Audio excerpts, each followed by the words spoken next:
This is the Lone Crater YouTube. We hope this video helps. You must begin with the right privileges. Make sure you are op or in single player so commands will work. Once ready, launch EagleCraft and join the world or server you intend to change. Next, open the chat box by pressing T or the console key.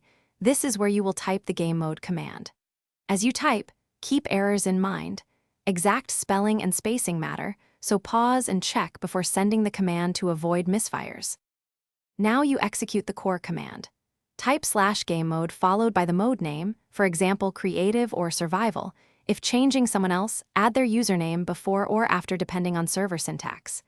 Make sure to use full mode names. Shortened forms can be supported, but spellings differ across builds. Once typed, press enter to apply. You should see an immediate state change and a chat confirmation. If the server uses permissions plugins, the command may be blocked, so check privileges next. Finish by verifying the new game mode.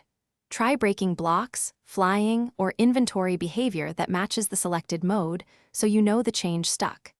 If nothing happened, make sure you have operator rights or that a permissions plugin isn't preventing the command. Then contact an admin or check server logs. As one quick troubleshooting tip, try numeric variants like /Gamemode 1 or 0 only if your server supports them. Otherwise, stick to full names to avoid syntax errors. Thanks for watching. Consider subscribing if we helped you.